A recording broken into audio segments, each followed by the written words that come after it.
The Golden Key by Emmet Fox, 2022 Interpretations. Now, I'm certainly an admirer of Emmet's ability to take a lot of different perspectives and information and consolidate it into a few powerful ideas. Number one would be the 7-day mental diet, a simple and powerful process in which a person really within themselves builds an inward relationship with their inner world and also allows themselves to focus on what is really true and in harmony with their goals, their visions, and how they really want to live. We've done a few discussions on the 7-day mental diet. I'll put a link in the description to those particular discussions. Today we discuss the Golden Key, which I find to be complementary, and I work with them in parallel. And again, he brought it into such simplicity, and I believe it'll be helpful for all of us on this journey to realizing our visions. He says, I have compressed this essay into a few pages. Had it been possible, I would have reduced it to as many lines. It is not intended to be an instructional treatise, but a practical recipe for getting out of trouble. Study and research are well in their own time and place, but no amount of either will get you out of a concrete difficulty. Nothing but practical work in your own consciousness will do that. So let's zone in on that. Nothing but practical work in your own consciousness will do that, because we know that the outer is a reflection of what's going on within consciousness. And so he says, the mistake made by many people when things go wrong is to skim through book after book without getting anywhere.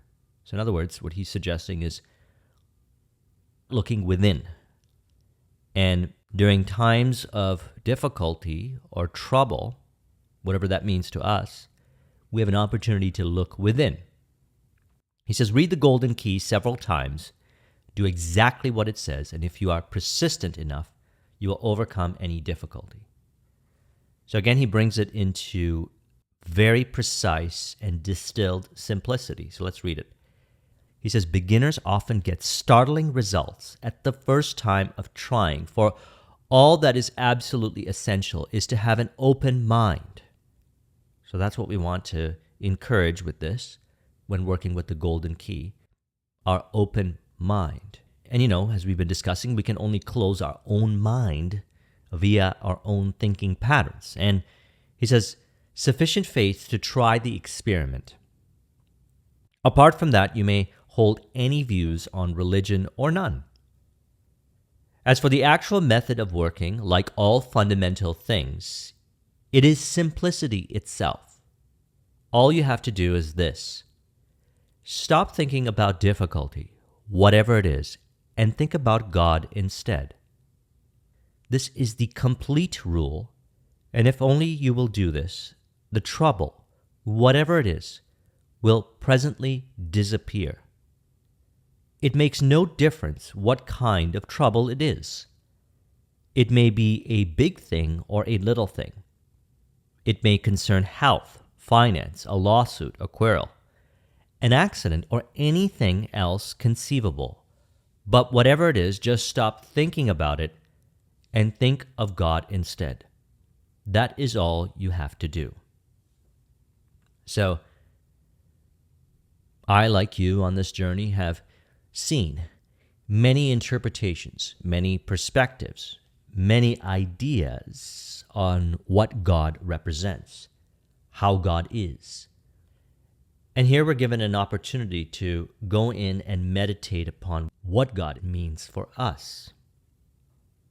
And so he says, work by rehearsing anything or everything that you know about God, such as God is wisdom, truth, inconceivable love. God is present everywhere, has infinite power, knows everything, and so on. It matters not how well you may think you understand these things. Go over them repeatedly. Florence Scovel Shinn, in the book The Magic Path of Intuition, said something that resonates very deeply with me and relates over to this golden key. She said, prayer is telephoning to God, and intuition is God telephoning to you. So, really, when a person has challenge, difficulty, they may not know how to transcend, ascend past it, or overcome it, what the solution is. This, to me, is an opportunity to apply the golden key. And really, if you look at the 7-day mental diet, it's really about allowing yourself to focus on what is true and in harmony with your vision by letting go of certain thinking patterns, thought processes that aren't in resonance.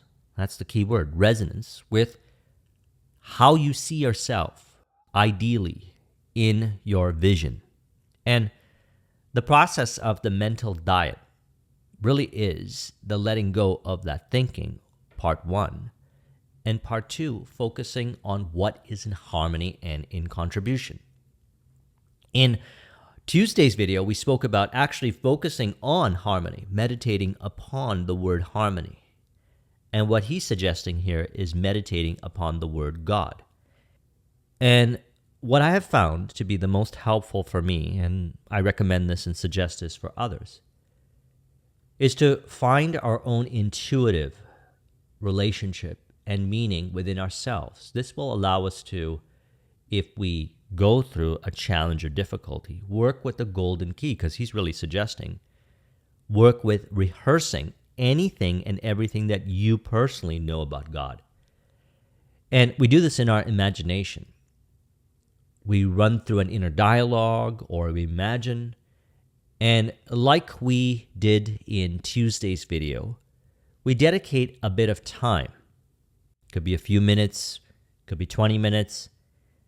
And what we will notice when we do this is we go into a different state of mind. We go into an ideal state of mind. And from there, we reestablish our connection to intuition. All of a sudden, we know what to do next. All of a sudden, we feel an internal calm, a peace. Now, throughout all the conversations and the different information that I've studied and learned throughout the years, I found that there were some commonalities in relation to God. Love, awareness, intuition. We also find that in intuition, a person learns how to overcome their challenges. They receive ideas, hunches, and inspirations within themselves. Now, another thing that happens, and you might be familiar with the work of Gregory Bateson. His work actually inspired the Robert Dilts logical levels, which I discuss often and use it as a reference, as a guide as we work with this information. And I'll put a link in the description to an article. He was an anthropologist. And he spoke about levels of change. He put it in levels, and he indicated that there are levels that might not be within our conscious awareness of changes, not visible via the 5 senses, but they exist. And although perhaps some of us might be aware of it, but some of us might not be aware of what these levels of changes are, we can still call upon it by meditating upon ongoing realizations. And so I have here this chart. Again, I'll put a link in the description. And we're talking about, for example, at level 0, just memorizing, to level 1, behavioral change. And then we go levels higher to transformation, transfiguration, higher levels. See, there's so much to life that we have not consciously learned yet. And what happens as we continue down this journey is we learn more about ourselves. We learn more about how reality works, and we find our own intuitive, distinct understandings within ourselves that we want to encourage. And as we encourage through the meditation of certain thinking patterns, such as what is being suggested, we notice we continue. We feel the momentum. All of a sudden, there is this sense of, I want to express, I want to live. Attitude has been turned towards life itself. And to emphasize this, he says, the rule is to think of God, and if you are thinking about your difficulty, you're not thinking about God. To be continually glancing over your shoulder, as it were, in order to see how matters are progressing is fatal, because that is thinking of the trouble, and you must think of God and nothing else. Your object is to drive the thought of difficulty right out of your consciousness, for a few moments at least, substituting it for it the thought of God. This is the crux of the whole thing.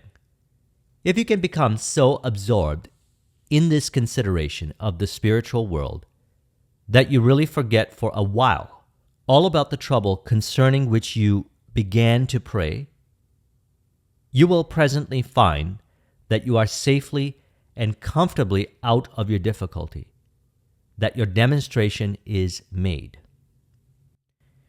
See, the way I like to look at how we experience the day-to-day journey is similar to an algorithm.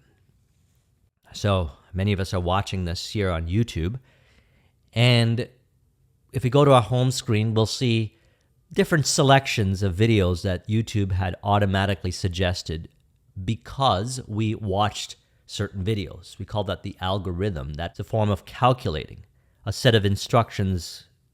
So an algorithm is a set of instructions for solving a problem or accomplishing a task. One common example of an algorithm is a recipe, which consists of specific instructions for preparing a dish or meal.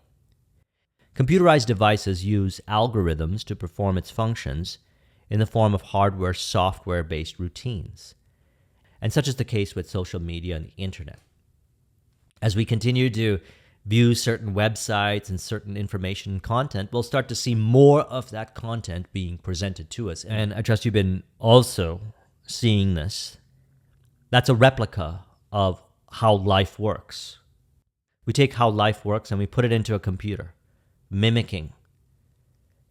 If perhaps we're surrounded by information that says certain things in which it seems to be in conflict, and the conflict really is within, in relation to our vision, unnecessary friction, complexity, and whatnot, go straight into your imagination and pull from the infinite and actually recalibrate from there. So we could say life's algorithm. Certainly many of us use technology. I walk around in cities and I see many people on their phones, walking around on their phones, sitting on the benches and wherever, the subways, on their phones. And they're interacting with these algorithms, and the algorithms are presenting certain information. And let's say they went to certain websites and consumed certain information that was conflicting to how they truly want to be. What they might notice is that information being presented to them, again, automated via these algorithms. What we want to do is recognize that we could take in those suggestions if we would like, certainly. And what is being suggested here is we can go within ourselves and find the accurate and true interpretations within ourselves based on how we truly want to be. Because when you meditate upon the word God, what is brought to the surface is everything that is in harmony and contribution to your vision. Such is the power of intuition. So again, she said, prayer is telephoning to God, and intuition is God telephoning to you. And although we may have different perspectives, interpretations of how God works, I trust we can all agree upon one thing. Meditating upon what implies in relation to God, what we notice is the outer world begins to present that information, because that world within transcends, and it is the source of this world externally. So then we're not at the whim of certain thinking patterns that we say, I don't desire that thinking pattern. I don't know why it keeps showing up. See, the truth of the matter is if we're constantly being presented certain information, via our own, let's say, unconscious programming that stimulated those algorithms to present it a certain way. Then we could be saturated with that kind of information. We may think that all people are like how this information, or many people are like how this information is being presented. That's the power, and there's a lot more to this, and I trust we will have more discussions on this in the upcoming videos, of the power of working with imagination, seeing things from the perspective of love. So again, work by rehearsing anything or everything that you know about God. God is wisdom, truth, and inconceivable love, present everywhere, infinite power, knows everything, and so on. And know that whatever challenge or information that is presented to you that seems to encourage that challenge, we can shut it all off, the five sensory experience, just shut it off for the moment, go into our imagination, recalibrate to it, because we know that that information goes onto the subconscious mind. And then the subconscious mind expresses. Then a person starts to all of a sudden see the information, the opportunities, the resources, the relationships that were always there, and they find themselves automatically moving in those directions as a result of the change within consciousness. So I trust you found this video to be helpful. Let's go ahead and conclude this with an auto-suggestion to further encourage. We can say, I recognize that all power and understanding and wisdom is within myself, and I have the ability to, as a result, meditate upon the word which brings forth the ideas, the insights, the perspective, and the changes in reality, thus allowing me to transcend past certain thinking patterns in relation to experience, allowing me to see the true and accurate perspective via intuition and move forward in a harmonious, flow-based way to realizing my vision. I realize that wherever I am, I can do this. As I practice this more so, I find myself understanding within myself the power of the infinite world within, the source of it all, and thus am able to transcend past certain thinking patterns that may appear to bind me to external causes, recognizing that the true cause is within myself. And from this, I experience a higher degree of love and peace internally, as I continue to experience the day-to-day journey from the internal algorithm of love, which is in harmony and in contribution to my vision, in the spirit of harmony with all. If you would like a copy of this mind map, the link is in the description. Thank you very much for watching. I'll talk to you soon. Take care.